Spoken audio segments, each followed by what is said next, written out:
At the age of 12, my life changed dramatically when my family moved from Kenya to Canada. This transition opened up a vibrant new world filled with exciting opportunities, diverse cultures, and welcoming people. My father's success as a businessman ensured we enjoyed a comfortable lifestyle, making it easier to adapt to our new surroundings. During high school, I met Russell, the person who would later become my husband. Our relationship had its share of ups and downs over the years, but by the time I turned 22, we decided to take the leap and get married. I was ecstatic, envisioning a future filled with love and happiness. However, one significant hurdle lay ahead: Russell's mother, Doris, who was openly opposed to our marriage plans. I couldn't shake the feeling that her objections were partly rooted in my Kenyan heritage. Doris often made subtle, unsettling comments that left me feeling unwelcome. In contrast, Russell remained unfazed by the tension. He cherished our relationship and valued me for who I was rather than my background. Despite his mother's disapproval, he consistently affirmed his commitment to us. Our wedding day was emotionally complex. While I was thrilled to marry Russell, the shadow of Doris's disapproval loomed over us. Determined to focus on our love, I tried to ignore the negativity. In the days that followed, Doris's disdain became more pronounced. She frequently made disparaging remarks about my culture, which was painful. Despite my desire for a harmonious relationship with her, it seemed increasingly unattainable. Russell attempted to bridge the gap between us, promising to address the issues with his mother. Torn between his love for both Doris and me, he did his best to mediate, but the atmosphere remained tense. Doris's continuous jabs and intrusive questions about my background were disheartening and began to take a toll on my mental health. Despite these challenges, Russell and I focused on building our life together, moving into our own place, and pursuing our careers. However, Doris's persistent disapproval cast a shadow over our happiness, leading to a point where her remarks became unbearable. I had always prided myself on staying calm and treating everyone with kindness, but eventually Doris's hurtful comments pushed me too far. In a moment of frustration, I raised my voice for the first time. "Doris, I've truly had enough of your incessant comments. They're tiresome." "Oh, I'm just expressing my opinions. There's no need for you to be so defensive," she replied. "It feels like you're relentlessly targeting me because of my background. I deserve the same respect as anyone else. I'm not trying to offend, but you seem overly sensitive about everything." "This isn't about sensitivity, it's about respect. I am your daughter-in-law and should be treated with kindness and understanding. Perhaps if you tried to fit in a bit more, I wouldn't need to make these remarks." "Fit in? I've been part of this community for years. This is my home, too. I shouldn't have to alter who I am just to appease you. And just so you know, I never sought your permission to marry your son, nor did I wish for it. I know you had different plans for him." "That's unfair. We love each other, and that should matter to you. If only you were from a more traditional background, perhaps I'd be more accepting." "I don't need your acceptance. I take immense pride in my heritage and refuse to let you belittle me for it. Your prejudice is your burden to bear." "Well, maybe things would have been simpler if you'd married someone from your own culture." "That's irrelevant. We are married, and you need to accept that. Your ongoing disapproval is causing us pain, and I won't allow you to dampen our happiness."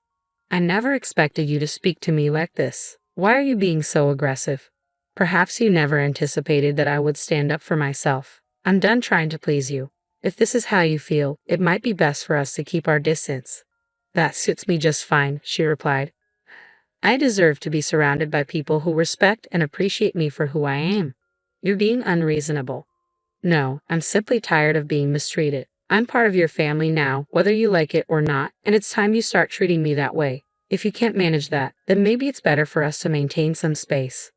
"Suit yourself," she said coldly. "I will, and I hope you take some time to reflect on how your actions affect your relationship with your son," I retorted, deciding it was time to leave. "Perhaps when you're ready to treat me with the respect I deserve, we can talk again. Until then, take care."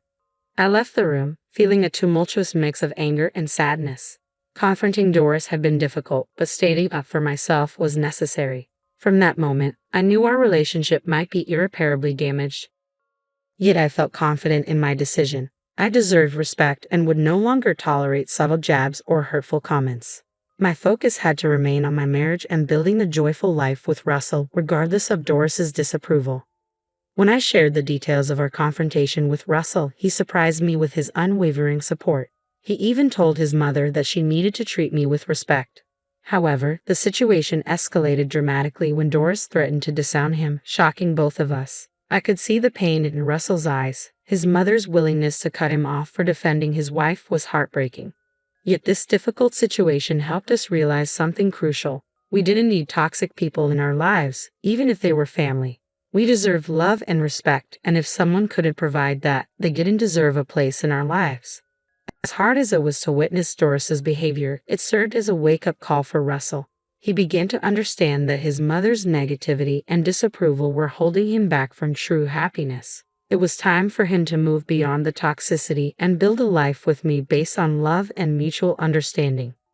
Months passed since Doris cut ties with us. Although Russell was deeply affected by his mother's decision, he still missed her despite everything she had said and done. I want to support him in finding closure, hoping to pave the way for potential reconciliation. I planned a dinner date at Russell's favorite restaurant, hoping it would bring him some comfort and perhaps signal a new beginning for us.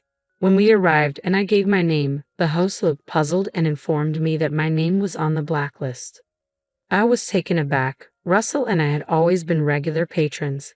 Confused and eager to clear up this misunderstanding, I requested to speak with the manager. To our astonishment, the manager emerged, revealing herself to be none other than Doris. During the months we hadn't seen her, she had taken on a new role, managing this very restaurant, Applebee's, our favorite spot. It felt too calculated to be a mere coincidence, and a wave of shock and disbelief washed over me at her pettiness. Well, what do we have here? I never thought I'd see the day when you two would show up at my restaurant. Doris greeted us, not missing a beat as she informed us that we were not welcome.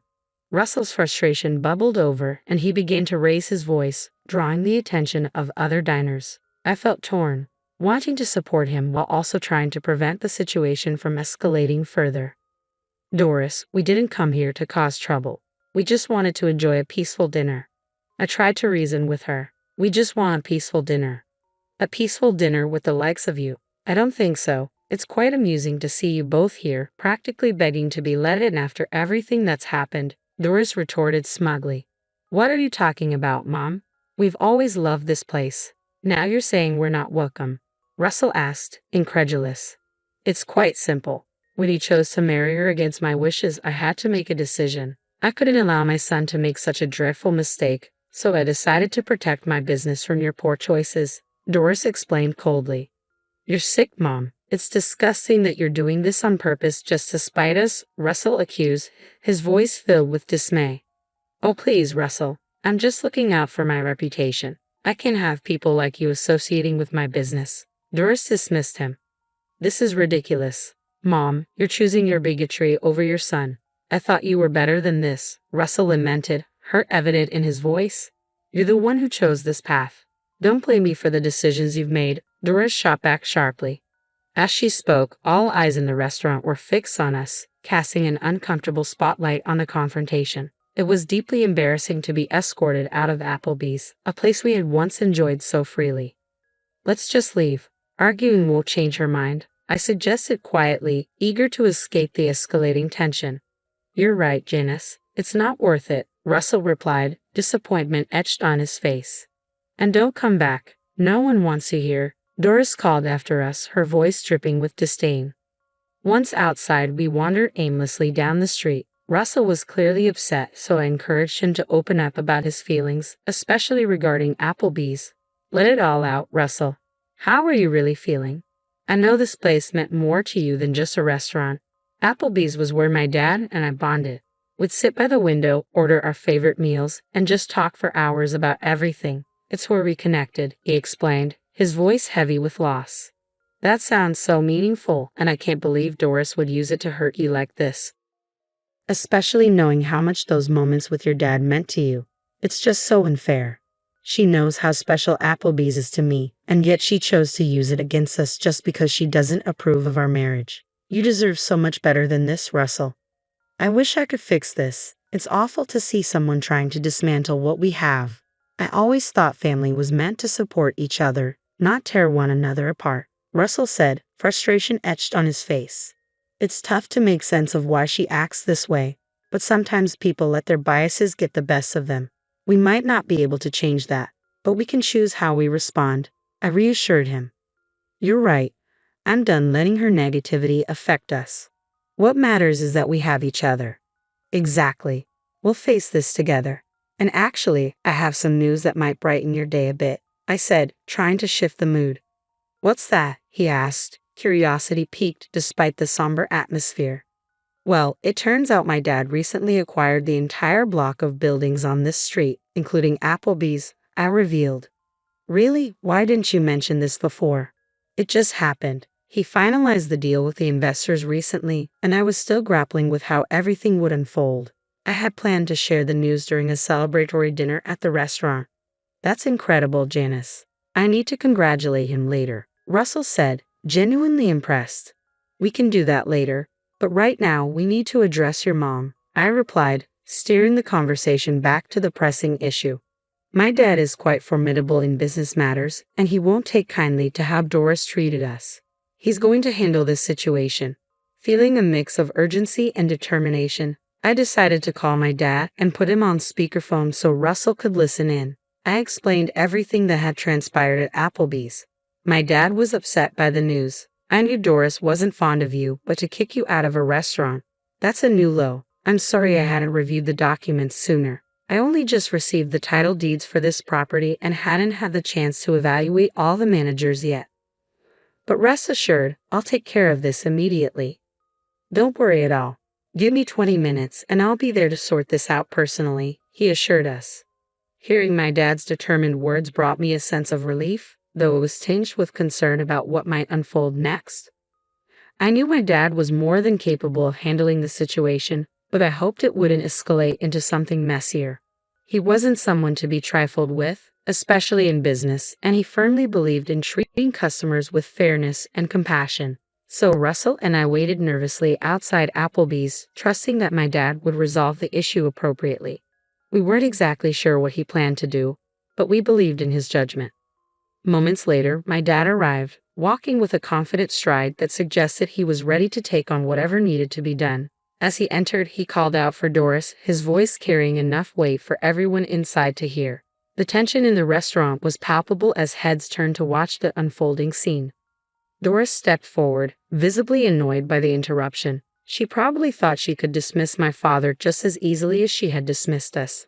But he wasn't one to be brushed aside lightly. He raised an eyebrow at her and began with a tone of faux concern. Doris, my dear, it seems you haven't been keeping up with the latest developments. Did they forget to inform you about the new owner of the 2nd Green Avenue complex? Doris appeared visibly shaken, clearly caught off guard by this unexpected turn of events. What are you talking about? Who is it? She stammered, confusion lacing her voice. My dad couldn't suppress a small knowing smile. Well, that would be me. I'm the new owner, and I must say, I've been here for less than a week and I'm already receiving troubling complaints about your management. Doris's complexion turned a shade paler as the reality of her predicament sank in. I didn't know that, she muttered, flustered. Well, perhaps if you had checked your emails or paid closer attention to what's happening around you, you might have known. But it's too late for apologies now, my dad replied with a chuckle. It was satisfying to see Doris on the receiving end of the treatment she had dished out to us. Russell, who had been quietly seething by my side, stepped forward with resolve. You had no right to treat us, or anyone, the way you did, especially Janice. We've always known you harbored ill will, but as someone in charge of a public establishment, you should have been the first to understand that discrimination based on personal prejudices is unacceptable. You've clearly violated that principle, and I don't think you're fit to manage this place. Now, desperate, Doris pleaded. Wait, I'm sorry. I pointed out to Doris, even if you didn't know he was the owner, you should have treated all customers fairly without letting your personal biases interfere. Please, let's discuss this privately. Doris attempted to salvage the situation. There's no need, my dad interjected, his voice ringing loud enough for everyone to hear. I think everyone here would be interested to know that the person managing Applebee's who allowed her racism to interfere with her professional duties is no longer part of the staff. The murmurs in the restaurant grew louder, fueled by the unfolding drama. Doris, utterly embarrassed, could only stand in silence as the reality of her actions sank in. Russell and I watched, relieved that justice was being served.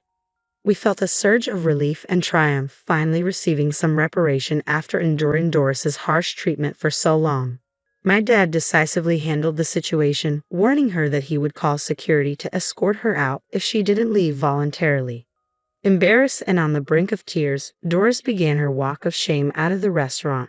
As she made her exit, the mood in the room instantly lifted. People began to clap and cheer, celebrating her departure. A profound sense of relief washed over me. Russell and I immediately went over to my dad, giving him a big hug to thank him for his decisive intervention. "You're the best, Dad," I said with a smile.